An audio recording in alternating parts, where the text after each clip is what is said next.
Welcome back. This video is a follow-up partially to the last video that was done about aligning the record head to the repro head, and I wanted to show how the frequency response monitoring on a 3-head deck can be, and is in particular on this one, quite a bit different than the actual playback frequency response and what is being actually laid down on the tape. And so I'm just showing a little bit. I'm just doing a quick bias adjust. This is manual bias and levels on these decks, which I prefer to the auto bias. Even with the bias trim, I still like to have manual control over these things. And this is pretty close. So I'll just start over, go all the way back. We'll turn the bias pots all the way anti-clockwise.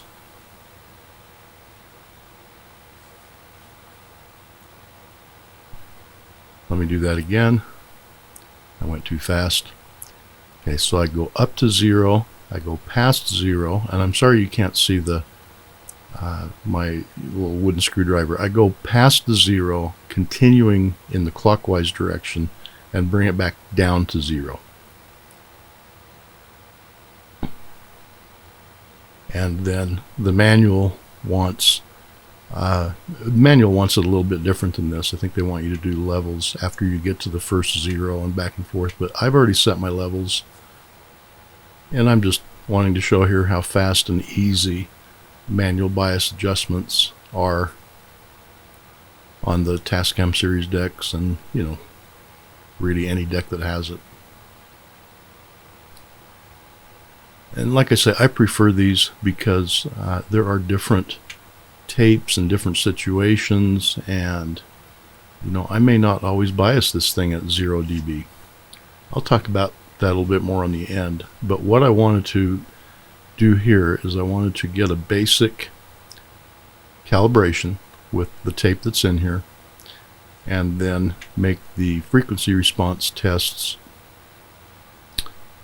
monitoring off the recording, and then also go back and show the difference in what the repro frequency response actually is. So that's what I want to show and talk about on this video. And this is a good deck to do it with. It's very responsive. The frequency response is accurate. I've done capacitor matching in the audio path, and so it's very, very similar left to right. I'm really pleased with how that part came out.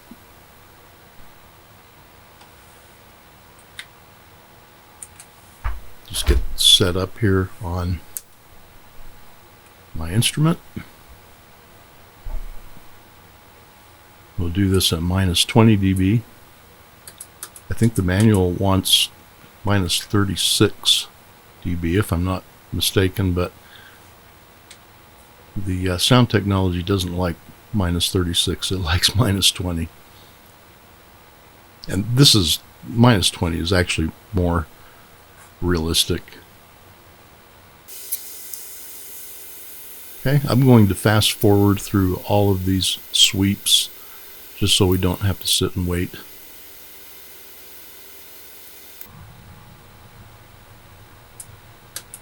So as it's currently aligned on TDK-D, normal type tape, type 1,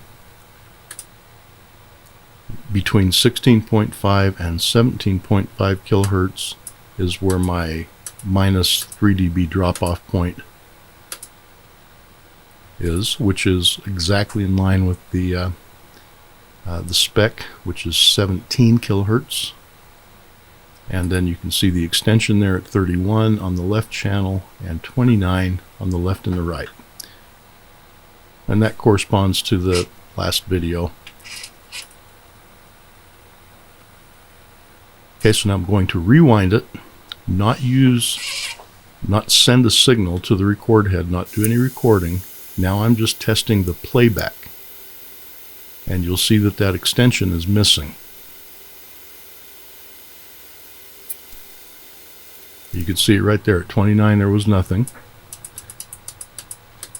Alright, so it doesn't really change too much. It would drop off a little bit at the 16.5, half a dB or so. But my extension is out to 24, not 29 or 31 kilohertz. And that's the frequency bleed that I was talking about when the record and repro heads are close together. And we test the frequency response monitoring the repro head while the frequency sweep is taking place, and then accept those results. And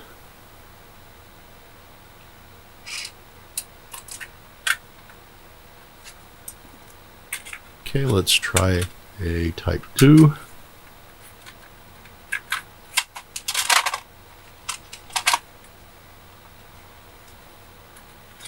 This will be my TDK SA test tape. My normal one has been newly opened. We'll give it a quick bias.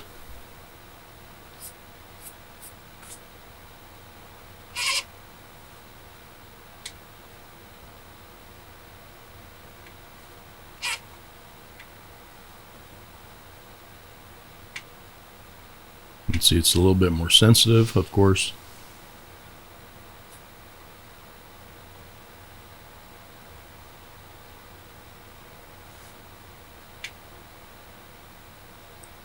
Now these meters are, I think, 20 times more sensitive when the oscillator's operating, when you're doing the bias adjustments, which is kind of a nice feature on these. So you see it jumping around there a little bit, and that's because of the sensitivity at that frequency at 10 kilohertz.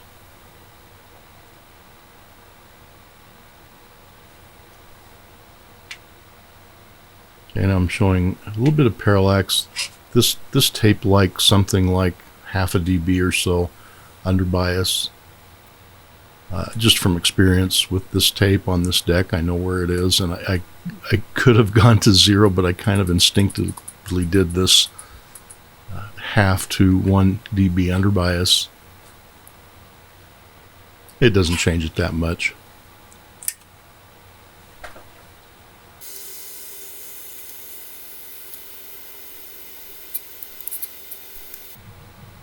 Probably the reason why it likes it is because it's so old.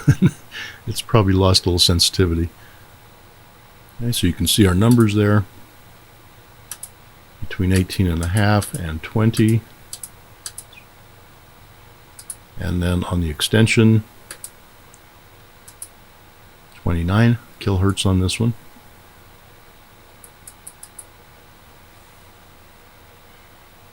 Absolutely perfect on the 0.2 dB on the levels.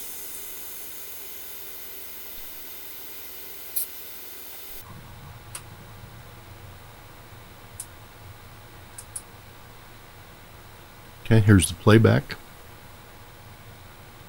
Again, slightly less on the playback, and the extension is 25 instead of 29. Which is still excellent. I mean, it's laying down signal at 25 kilohertz. That's still excellent. But it's not 29 or 33 like it was on the other tape when I was doing the record head alignment on the other video. And I wanted to make that point very clear. I just want to be accurate with my numbers and measurements and not try to fool myself or others with what I'm getting. And I said this in the other video too, on decks that have their heads spaced farther apart, and like real decks and things like that, but even some of the cassette decks that don't have the two heads so closely sandwiched together, that's not a problem. You can do that. But on the decks that do have those gaps an 1/8 inch apart, or whatever the actual number is, We can, on these high frequencies, see exaggerated results, and I'm just showing that.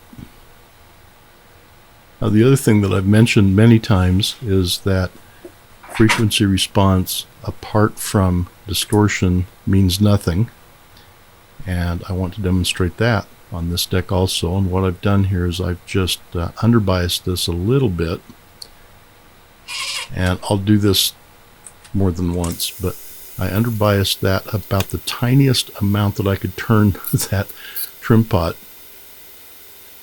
and showing here right there on that left channel how the signal is starting to break down at this point. I'm still getting decent frequency response, but you can see how the signal is squirrely, and that indicates to me that I've overdone it. And I'm doing this intentionally. I'm trying to actually demonstrate this.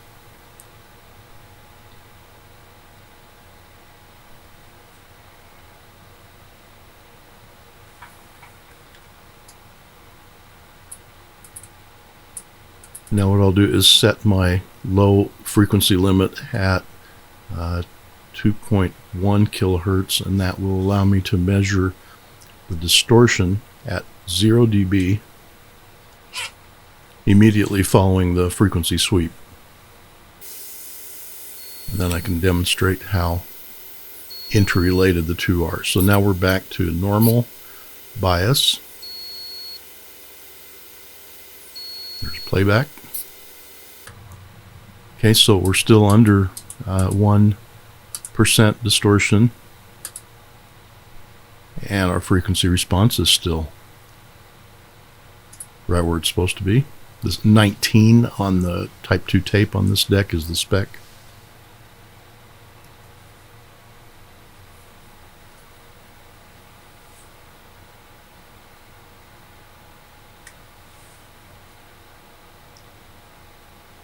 And while I've got this right here at InSpec, I will do a distortion sweep.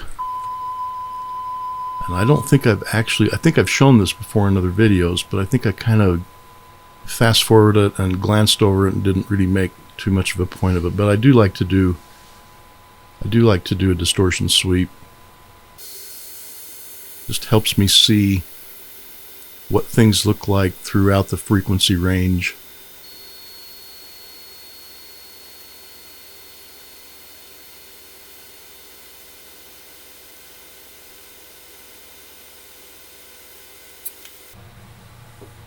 As you can see at 0 dB, well within spec, or my spec, I suppose. And there's my 4. So right channel a little bit more than the left channel at +5. These are all acceptable numbers. You won't see the peak meters light up on this because this doesn't go up to 8 dB. As one of my viewers tested and determined that the peak levels light up at +8 dB. So thank you for that, Kevin. I appreciate it.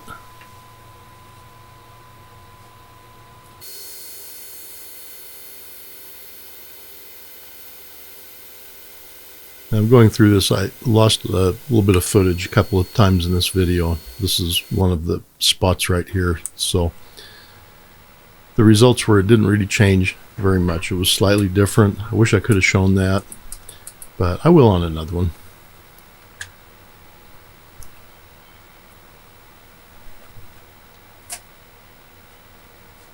It's set back up here.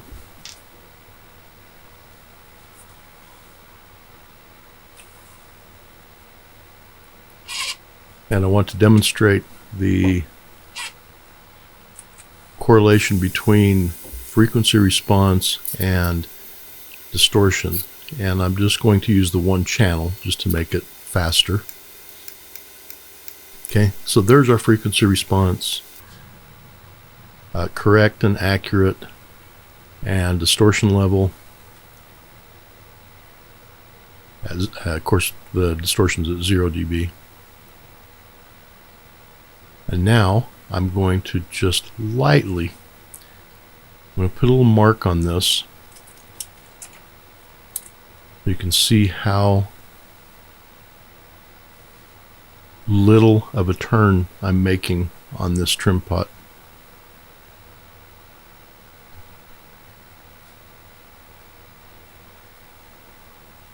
And I didn't realize how, there it is. Okay, now I see that I'm out of frame.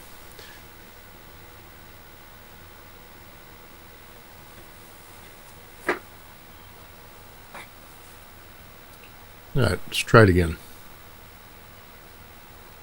This is a wooden screwdriver that I've just, ground or carved out that I use for this. It works really well for me.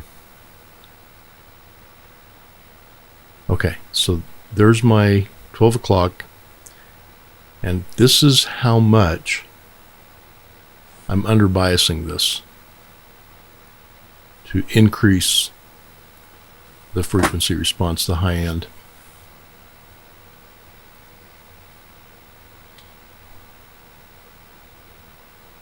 I'm using the right channel because the left channel will break down more quickly. It's the outside track. I have to work a little harder to make the right channel distort.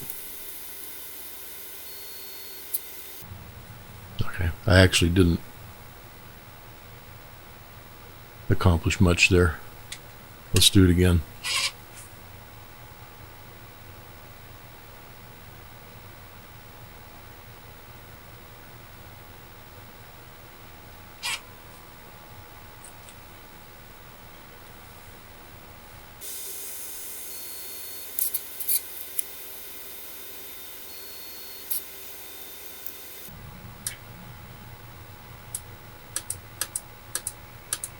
Okay, so let's call this our datum.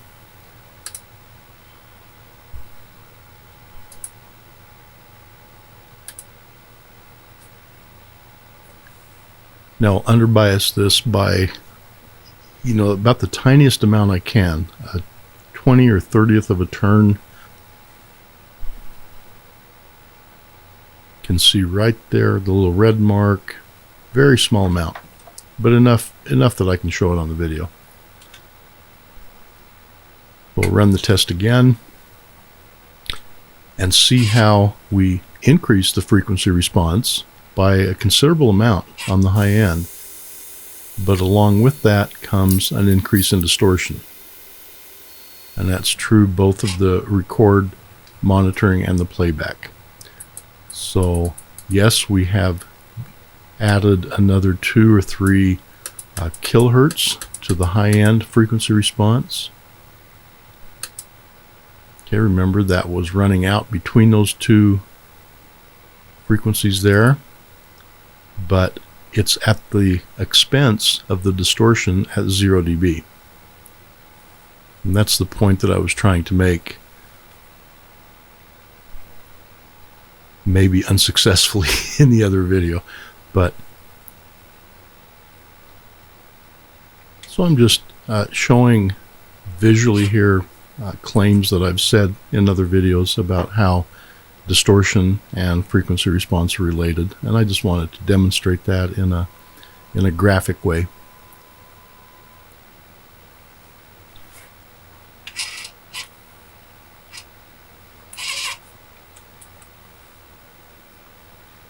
To me, having lower distortion down in the level and the range that I can hear is more important than having a higher response in a range that I can no longer hear. And that really, most of us, well, none of us can hear up, up that high. Here's just another example, and I just keep going. For the sake of exaggeration and for pointing out my preference for manual calibration, even with the decks that have auto calibration with a bias trim, which is good, I prefer to have manual control over these settings. I feel like the auto bias and auto calibration and auto EQ and levels and all that. I believe that can probably get us maybe 92.8% of the way there, and the other 7.2% needs a human touch. It needs someone looking at it and making those decisions on their own, and then listening. No auto calibration is going to make up for the differences in human hearing and training, tape formulations, recording scenarios, all these different factors that go into a recording session. And it's nice to be able to do this manually. Metaphor might be maybe modern digital, or even modern film cameras that have auto exposure and have autofocus and millions of database scenarios in their memory about scenes and faces and all these different things in order to get a perfect exposure and a perfect focus and all these different things. But they still have bias. They still have a bias trim. They have the plus and minus exposure. They have manual overrides. And I think of this in the same way, that yes, the auto can do the base calibration, and the auto calibration and bias trim can do, like I say, most of it, 90% plus. But to get that extra little bit and compensate for different types of recording scenarios, which is really important too. The recommendation in the manual, in the user manual for this, for setting up the record bias and levels, of course, is going to use a 0 dB scenario, but that may not always be the perfect scenario for your recording. If I'm recording, for example, a church choir in an acoustically very live environment, I might not want to bias this thing at 0 dB. I might want to go -5 or -7. That's where I might want to set my calibrations, and I may not want to use 400 and 10,000 hertz. I might take a different approach to the frequencies I'm biasing at. If I'm recording a modern, loud, overcompressed, synthesized percussion MP3 or whatever, I might 0 or maybe plus might be the right approach to it. So it's nice to have the option without having to take the cover off, and that's one of the reasons I think these can perform extremely well, even though they might not have the most sophisticated electronics, but they do give the user the final say, and I appreciate that.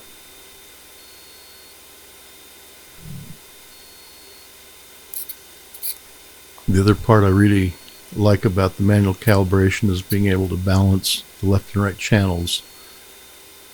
I do, if you watch the videos, I do sort my capacitors for value and ESR in the audio circuits, and I do believe that helps me achieve a more easily balanced circuit. Okay, so I think I've got this optimized.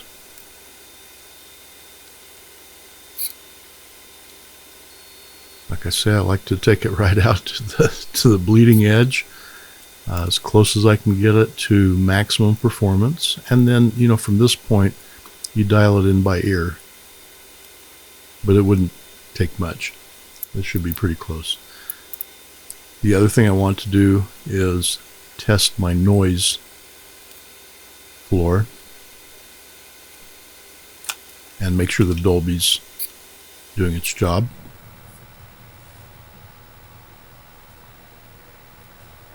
So Dolby off, I'm pretty close to 59 and 60, minus 59 and 60 dB.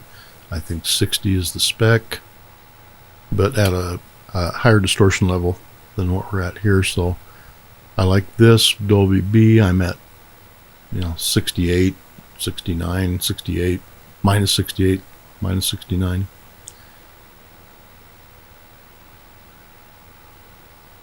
And with Dolby C, almost minus 74. And considering the amount of electrical noise in this environment, I think that's pretty good.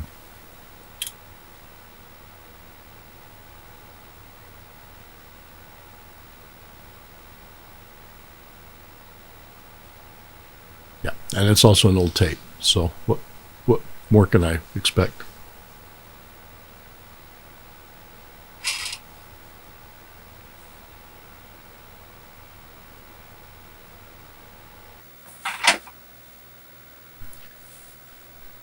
I have a lot more footage here, recording at different levels, at minus 10, at 0 dB, a lot of different things, but I really think I'm going to end the video here. I know numbers are hard to watch, and listening to people talk about numbers is even harder. But if you want to see more of this sort of thing, which I doubt, but if you do, let me know. I'm a numbers guy. I like to measure things, and I like to talk about numbers and talk about measurements and things like that, but I don't think it necessarily makes a good video. So I think I'll shut this one down at about this point, even though there's tons more I have.